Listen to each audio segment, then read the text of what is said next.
Revelation 21. Then I saw a new heaven and a new earth, for the first heaven and the first earth had passed away, and there was no longer any sea. I saw the holy city, the new Jerusalem, coming down out of heaven from God, prepared as a bride beautifully dressed for her husband. And I heard a loud voice from the throne saying, "Look! God's dwelling place is now among the people, and he will dwell with them. They will be his people, and God himself will be with them and be their God. He will wipe every tear from their eyes. There will be no more death or mourning or crying or pain, for the old order of things has passed away." He who was seated on the throne said, "I am making everything new." Then he said, "Write this down, for these words are trustworthy and true." He said to me, "It is done. I am the Alpha and the Omega, the beginning and the end. To the thirsty I will give water without cost from the spring of the water of life. Those who are victorious will inherit all this, and I will be their God and they will be my children.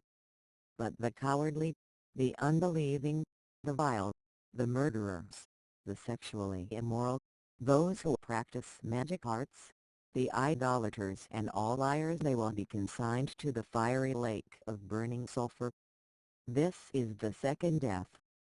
One of the 7 angels who had the 7 bowls full of the 7 last plagues came and said to me, "Come, I will show you the bride, the wife of the Lamb."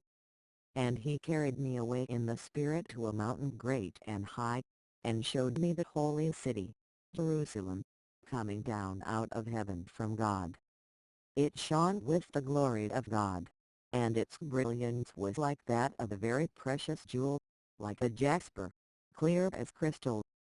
It had a great, high wall with 12 gates, and with 12 angels at the gates. On the gates were written the names of the 12 tribes of Israel. There were 3 gates on the east, 3 on the north, 3 on the south and 3 on the west. The wall of the city had 12 foundations, and on them were the names of the 12 apostles of the Lamb.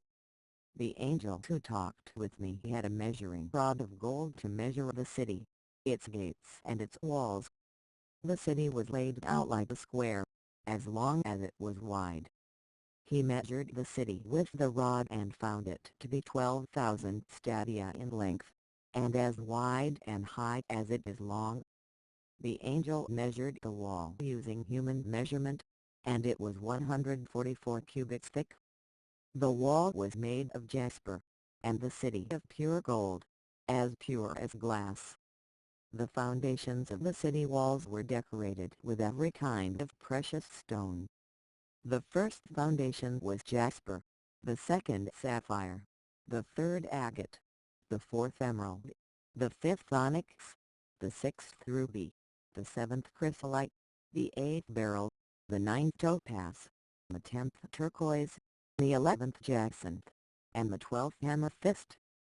The 12 gates were 12 pearls, each gate made of a single pearl. The great street of the city was of gold, as pure as transparent glass. I did not see a temple in the city, because the Lord God Almighty and the Lamb are its temple.